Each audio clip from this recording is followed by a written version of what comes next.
Things just got even more strange. Hey everybody, you watching Bull Boom Bear Bust, back with another dose. Well, we expected fireworks with the new administration, and we got fireworks, but a lot more is happening, and a lot of it has to do with the weather. I mean, we got freezing cold temperatures down in Louisiana. Never before seen blizzard warnings for certain areas, even on the Gulf Coast. We're going to talk about that. We're going to talk about Netflix exploding higher on the back of what I think was a phony fight with the Mike Tyson and the Jake Paul fight. Subscribers exploded higher, and they kept their subscriptions apparently after tuning in for the fight. So that was a smart move on Netflix's part. We had asked the question when that fight was happening, will this actually be something people will tune in and then just tune right back out and cancel their subscription? But they're saying that it's exploded higher, so we're going to talk about the holders of that stock. I actually have that stock, so I like talking about that. We're going to talk about the fires in LA, what's happening up there, some very new eye-opening information with the LA fires here. But let's go ahead and start right here on this whole weather thing here. Pensacola snowstorm photos.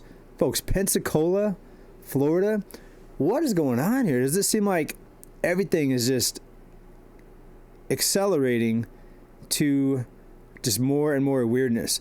The Pensacola area has already received as much as 5.5 inches of snow on Tuesday, likely breaking a 130-year record for total snowfall, according to the Weather Service. Well, I guess if they had a lot of snow 130 years ago, then this is not too insane. Is it just me? But despite temperatures sitting around 24 degrees, wind chills ushering in frigid temperatures around 12 degrees, Pensacola residents haven't wasted a moment bundling up and taking advantage of the snowfall. Folks, where else are we seeing this here? Snow blankets, Louisiana. Winter storm rages. Plummeted Louisiana frigid winds, freezing temperatures Tuesday. Baton Rouge, Lafayette. Blanketed with snow, 7.5 inches. Wow. As many as 5 inches recorded in some parts of New Orleans. Snow crews are out. A lot of these places don't have the resources to make these roads safe when they get packed full of snow and ice. So bottom line on that, I would say be careful out there if you have to go out there and you're not used to the snow. If you don't have the snow plows in your city, and in some areas, probably all areas that snow, if they have it, they'll put salt on the roads to prevent accidents. Let's talk about Netflix, though, folks. And here's how they put it at CNBC. Netflix shares soar as company reports surging revenue tops 300 million subscribers. Netflix beat on the top and bottom lines for the fourth quarter. We'll talk about that fight here, how that plays into this. The company surpassed 300 million paid memberships during the quarter. That's more than the number of adults in the United States, folks. What's the population now? 350 million. And, a lot of them are minors, but 300 paid memberships. The fourth quarter was the last for which Netflix will report quarterly paid subscriber accounts. The stock soared 14% Tuesday after this announcement. Typically, it'll go up a lot on the news, and then it'll start to sell off. So I wouldn't be buying into this news at all. In fact, I would be thinking about selling if I only have one share. If I had more than one share, I might sell one or more on this news, because we're going to look at the stock chart here in just a minute. I mean, folks, it's like there's never an end, but you're going to see the type of a run-up the stock has had. Paid memberships, quote, "We really have built the business on a variety and quality across countries, across regions, across genres, and really focused year-round on having a very strong slate of programming for our members." That was Netflix CEO Ted Sarandos, and he goes on to say, "We're thrilled that some folks came in for the fight and some folks came in for the games, but they stuck around for other things like Squid Game, Carry On, Black Doves, and 6888. I've never seen any of those. I don't watch a lot of Netflix. However, I did see something the other night. It was on Prime Video. For those of you that have Amazon Prime, if you have Prime Video, which you probably do, if you have a streaming stick, or you have the app, there's a nice cop show. Was it called On Call or On Duty? Let me look it up here. Great cop show. I love cop shows. Just bring it up here. The name of it is On Call. Yes, On Call. Very, very good show.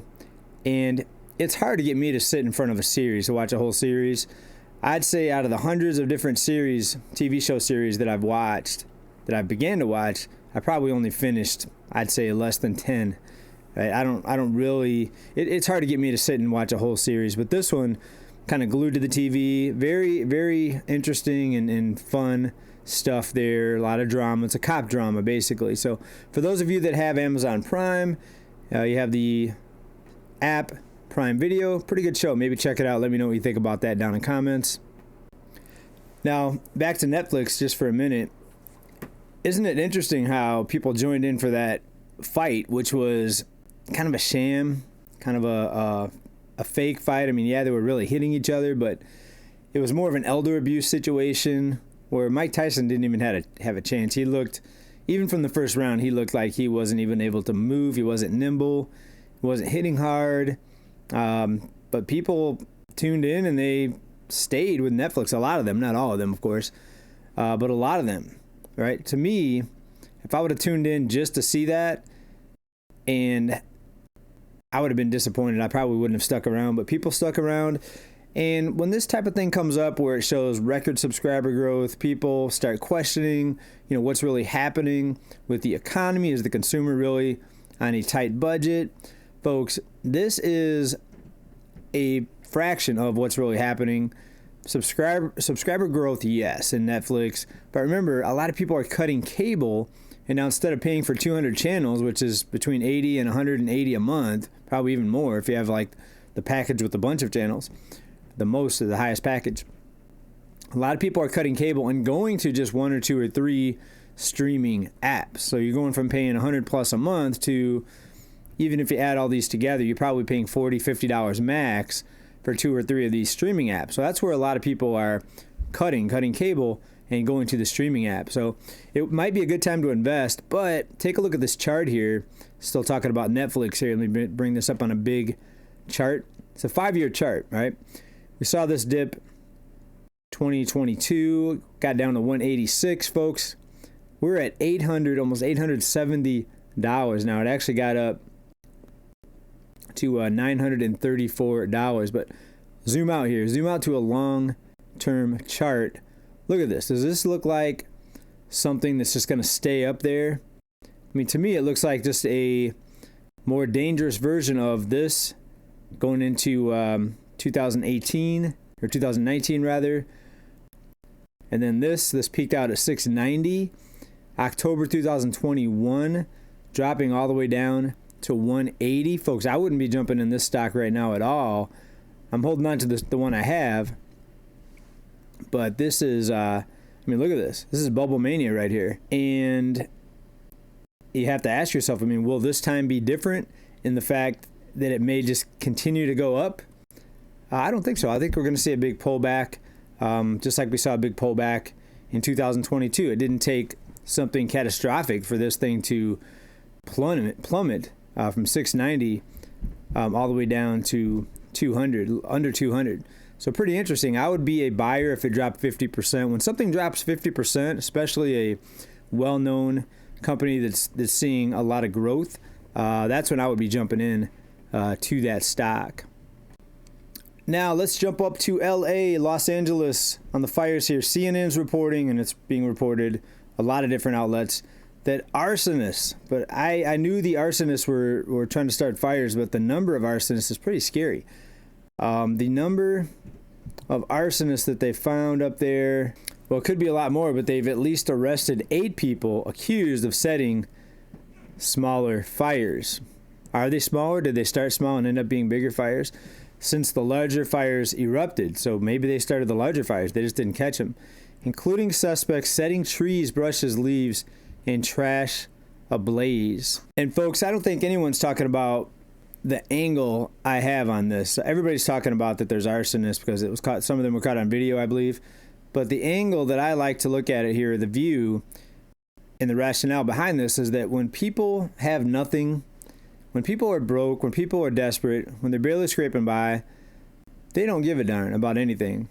And misery loves company. So do you think these people setting fires are homeowners?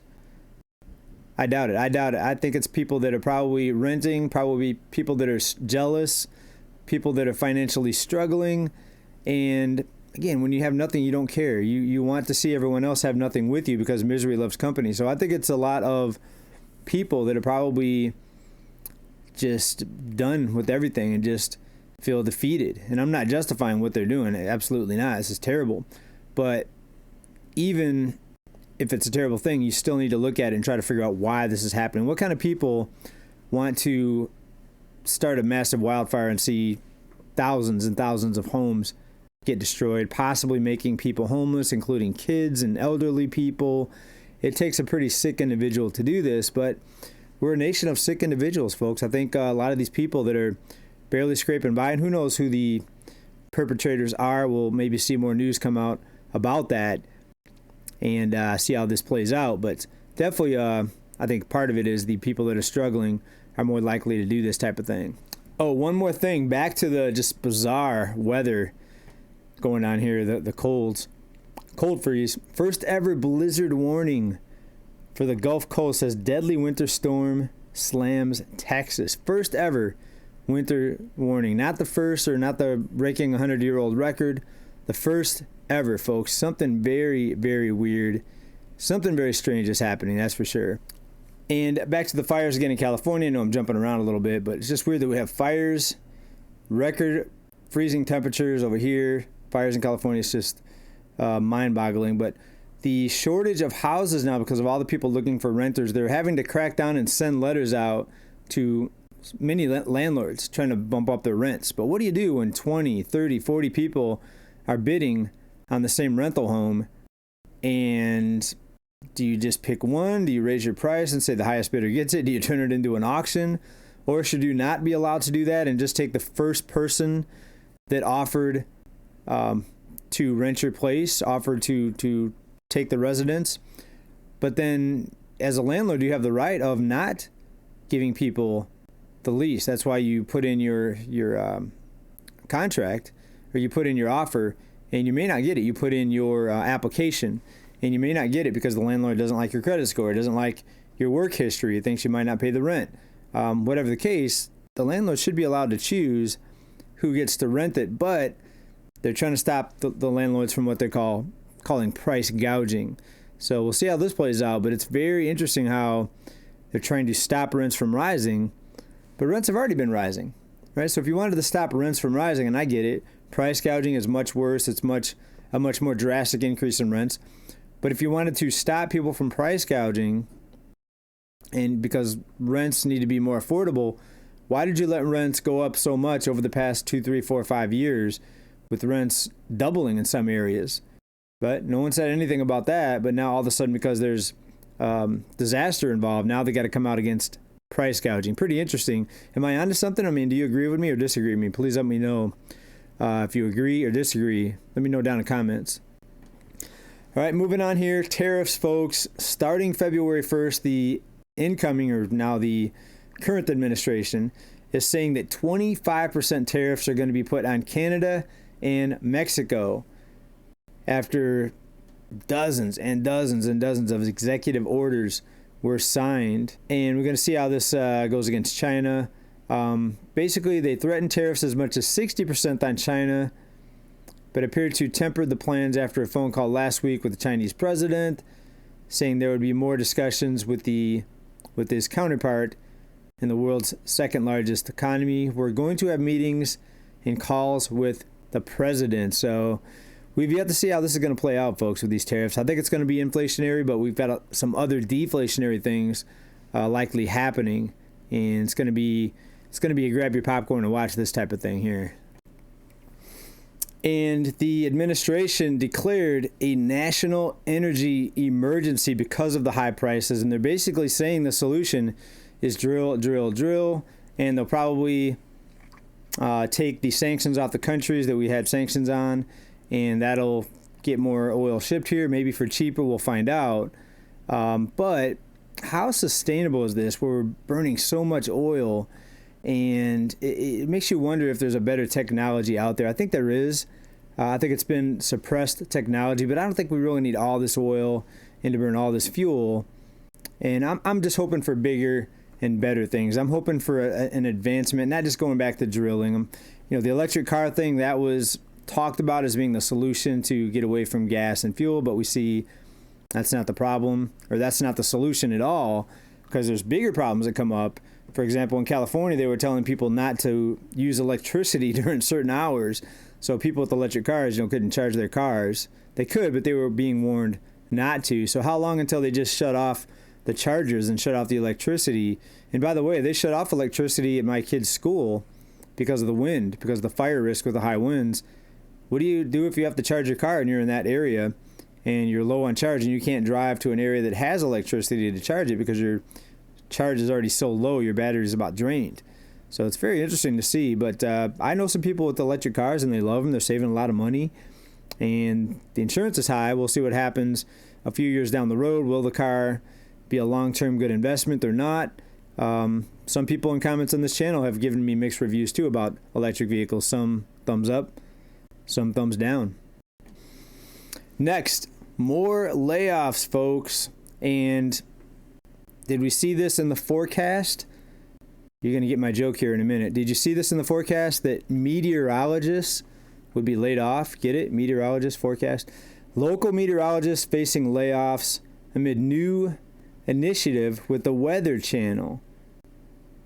News stations are facing uncertainty about their jobs after Allen Media Group announced a new local weather initiative with the Weather Channel. 21 markets across the country rolling out weather coverage that will have additional visual storytelling capabilities across 2025. Is it artificial intelligence?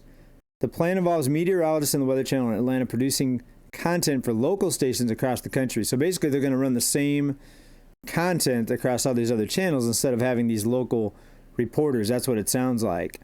The Weather Channel includes some meteorologists from local TV stations moving to Atlanta. So some of them are going to get jobs in Atlanta doing this almost like a syndication where they're going to send it out to the different stations. But some of the meteorologists were taking this news pretty hard. Take a look at this. And here's one local news station here where they basically said goodbye because they're losing their jobs. All right, I came prepared. So there you go. Thanks. Many of you may already know, but tonight is our last broadcast here at News 10. Kevin and I have come into your homes for decades, nearly 37 years for me. And more than 40 years for me. We're both tremendously grateful. You've made us a part Wow, 37 years and 40 years. of your family for so long. And you, in turn, are actually part of our family. Absolutely. For those of you who don't know, both of our positions are being eliminated here at WTHI TV. The television news business in general is changing nationwide, and budget cuts are happening everywhere. And after 4 decades of dedication to WTHI, Doesn't matter if the CEOs made record profits, they're still going to try to get rid of you, aren't they? to the Wabash Valley, we had both hoped to go out on our own terms to celebrate, but that's not the case. But we do want to thank you from the bottom of our hearts for the kind phone calls, emails, texts, social media posts. It's honestly been very overwhelming. Yeah, it is. Yeah. Your words have been uplifting, kind, and very, very thoughtful. And the entire experience has been very, very humbling. Yeah, we did. For the final time, good night and sleep well. She's tearing up a little bit. Hugging each other. Everybody's coming to hug. It's a little bit sad, isn't it? I think we've all felt that before, where you'd have to say goodbye. 40 years on the job, 37 years and 40 years on the job. So a lot of people are feeling the same reality. It's just that they happen to have been on TV, so a lot of people are talking about it because they did it on air, of course. But folks, change is coming, and things are getting weird and stranger. I know I talked about that at the beginning with the weather, but something just seems off, and it seems like, are we ever going to get back to normal? And then again, what is normal? Who knows what normal is? And what's up with all the meteorologists getting laid off? And will this be the same now with the news broadcasters? We're seeing a big shift in people, not all of a sudden, but over the last many years, there's been a big shift, people away from mainstream, big media news and onto the internet, smaller news platforms, stuff like that, creators. This channel a little bit, fraction, a tiny little bit. Thank you for being here, everybody. What do you think about the meteorologist layoffs? Blizzard warning for the first time in the Gulf Coast.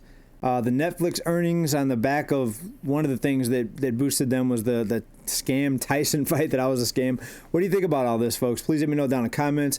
As usual, thanks for being here. Big love. Keep stacking. Bye for now. And peace.